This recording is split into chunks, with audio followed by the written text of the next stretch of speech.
This is on one side. On the other side, if we assume that to solve the problem of environmental issue, technology is important, innovation is important, we have to think that technology innovation is a public good, it's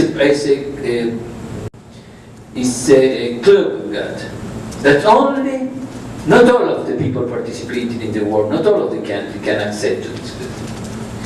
It's not a public, it's not a private, it's a club good. It's a good where only a small part of the society has a particular success to it. Example.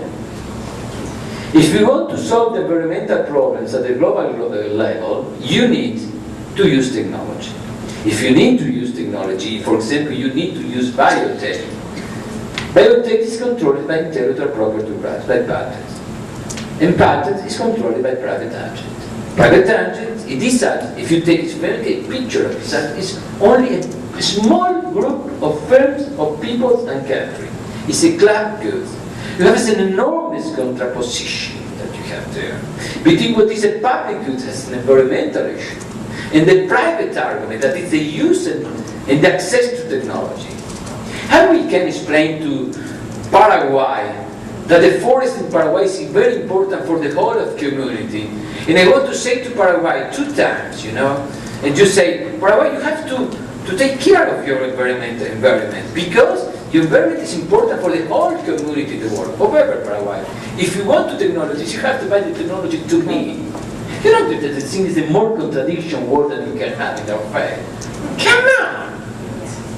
It's ridiculous. And nobody's speaking about that. It is the process of redistribution that is, my God, it's amazing. How you can understand that you are asking to this country, please take your forest, because your forest that I am taking coffee in Plaza San Pietro, and say, but your environment is very important, please keep to buy to me the technology because I have the technology. Come on.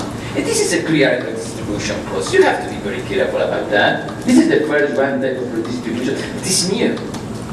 It's the contradiction between public goods at the global level and private and club goods at the level of technology and use.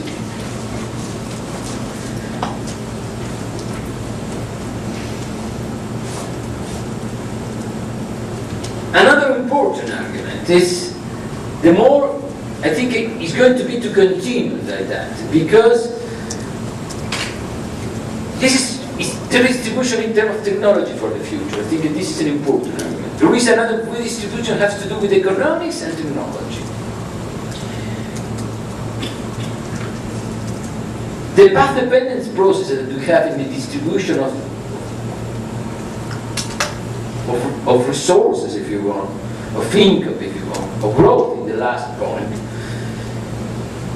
The condition, the production condition with a dual system, with heterogeneity, is going to be a problem of access to knowledge, to education, and to technology. The first one was the distribution in terms of technology, the gap.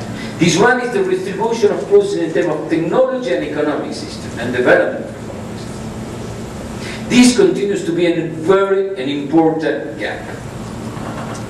And continues to be important, because if we take the discussion that we have today this morning, if we assume that, for example, the Latin American society is a dual society, where we have an enormous heterogeneity, if we have an educational system, one part of the educational system, how do you say, that is for the elite, another educational system is for the informal activity. If you continue like that, you have an institutional relationship, co-evolution between institution, production, and growth, that is going to preserve, to maintain this process of redistribution. And this in the future is access to knowledge.